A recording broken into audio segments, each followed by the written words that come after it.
Oh, shoutout sa ama ng Kalingap, kay Bal Santos Matubang, kay Ate Ed Vlogs, kay Rab Matubang, kay Jack Matubang, sa buong pamilya ng Matubang family, kay Kuya Brooks, Paring Mil, Jay Morello, shoutout.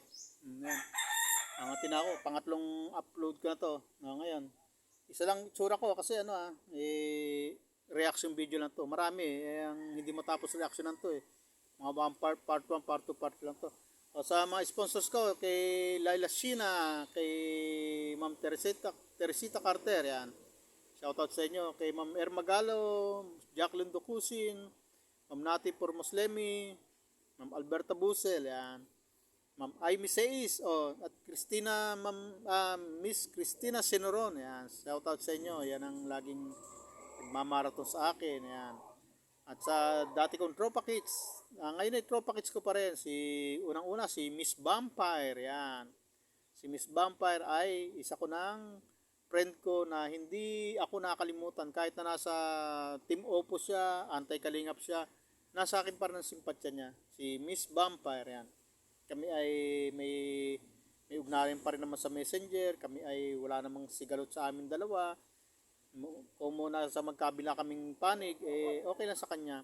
At si Ma'am Edna Buesa, si Ivan Severo, si Ma'am PB de la Cruz, yan. Mga tropa kits ko yan, yung apat na yan.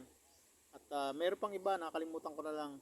At alam ko darating ang panahon na magkakaanoan rin kami yan. Yan. Binaliktad ko yung sombrero ko para hindi maniyak mag-upload. Pangatlong upload ko na to. At ito, sa mga team striker, si Hasa, si Sayat, si Cell TV, si Banat Bagsik, yan. Si Kuya Bert, si Kaberts, saka sino ba to? Si Pogi for Life.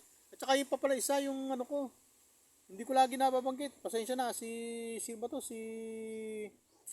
Nakakalimutan pa to, si Rods Dropper, yan. Si Roderick Dropper, nakakalimutan kita lagi. Pasensya na, paring Roderick Dropper, ha. Yan yung defender ko yan. Pinagtatanggol ako niya sa mga live na nandun siya na halimbawa nakita na inilalive ako ng iba, tinatapik ako ng iba, papasok yan sa live at pagtatanggol ako niyan. Si Roderick Dropper, si Rods Dropper, yan. Rods Dropper, shout out. Pasensya na, lagi kita nakakalimutan Ano kasi yung pangalan mo naiiba. Kaya tuloy natin to kay Ian Vasquez. Yan sa Kalingap, kung babaybayin lahat ang video mo, kulang pa yung pinos ni Kuya Bal, ha? Kampalasa na bubupil. Kung hindi mo alam. Anong tampalasa naman? Ibang klase ka talaga magsalta, Ian. Sige nga. Dati po kami mga group of sponsors, dyan sa kalungga mo, na binalahuran yung mga tampalasan kayo. Ngayon, ano bang nagawa? Group of sponsors daw siya na binalahura nila Bopil. Bakit? Bakit kayo binalahura? Ano dahilan? Babalahurain ba kayo? Nang walang dahilan? Ano ba dahilan ginawa nyo? Ano ginawa nyo? Bakit binalahura kayo? Di ba?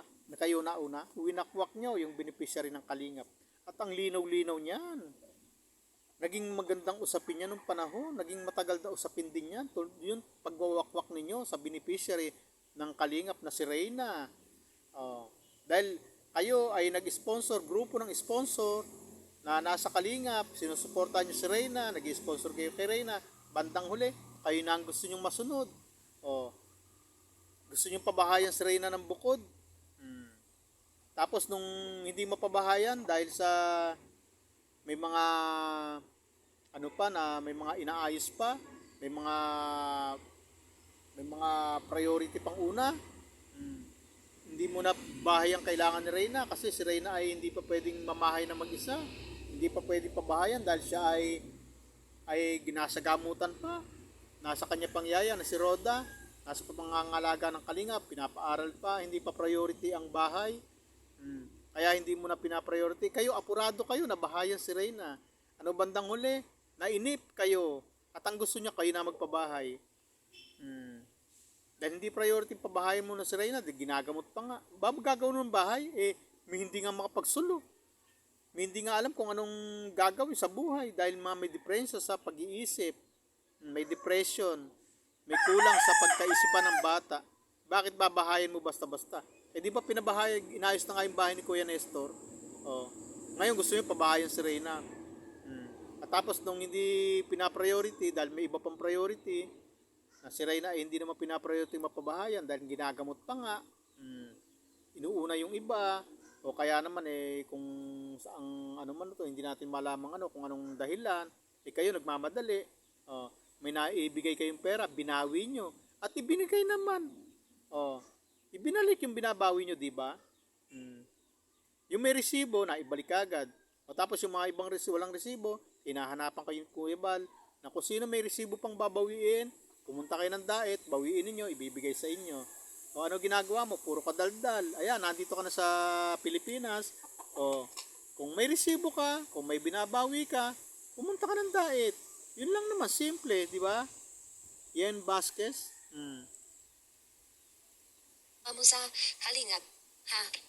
Mas malaki pa nga na naitulong mo dyan sa kalingap compare sa'yo, bubupil. Na after nyo kami mapakinabangan ng katastaasan nyo dyan, ano ginawa nyo? Di ba pinalahuran nyo kami? Kaya dapat... Anong ginawa? Anong pinakinabangan ng kataas-taasan? Paano kayong pinakinabangan? Sige nga, linawin mo nga. O ngayong nandito ka na, nasa Pilipinas, edi gawin mo, makipaglinawan ka. Anong pinakinabangan? Linawin mo nga. Baka naman nahihibang ka na. Ano naging pakinabang sa'yo? Bakit? Sa'yo bang pera yung ginagamit? Di ba nagsosolicit ka? Di ba ginawa mo ng channel yung bata? Pinagkakitaan mo, pinasosolicit mo? At gaano kalaking pera ang hawak mo ngayon? Sa pangalan ng bata, ni Reyna. Nagsosolicit ka. Magkano na ang hawak mong pera ngayon? Iyan ba'y alam ni Reyna? Hindi. Ikaw ang nagmamaniobra. Kayo ang nagmamaniobra. Ginagamit yung pangalan ng bata. Ang dami yung hawak na pera, pero yung bata walang hawak na pera. At alam mo bang yan si Reyna, iba ugali niyan. Ang gusto ni Reyna, pag may pera siya, may pera siya. Mahilig magbilang ng pera yung bata na yan. Inaayos siya sa bag niya. Pero ngayon, may binibilang bang pera yung bata? Wala. Ang pera ni Reyna, nasa kamay ninyo. Ano kala nyo kay Reyna?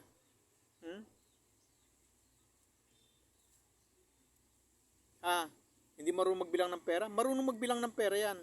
Sa pera, magaling yan. Pero sa academic, mahina yan. Pero sa pera, unang vlog pa lang ni Kalinga Prab dyan Nakita nyo naman na marunong sa pera yung bata Tapos ayaw nyo pahawakin ng pera. Ginagawa nyo abnu yung bata. Kaya hanggang hindi gumagaling, ginagawa nyo abnoy lalo. Alam nyo nang may diferensya, ginugulangan nyo pa. Alam nyo na sa academic mahina, pero sa pera magaling. Pag yung bata na yan, binigyan mo ng pera yan solve yan Maganda takbo ng isip niyan hindi nyo binibigyan yung pera Kaya si Reyna, yan, hindi gumagaling. Paano? Yung pera niya, patuloy yung itinatago sa kanya. Kayo nakikinabang. Gusto nyo yung pera ng Reyna, ayun, ipampaparty ninyo. Ipapalamon nyo sa ibang tao. Gusto nyo kayo may hawak, kayong masusunod sa pera ni Reyna. Kaya yung bata, ayun, hindi gumagaling.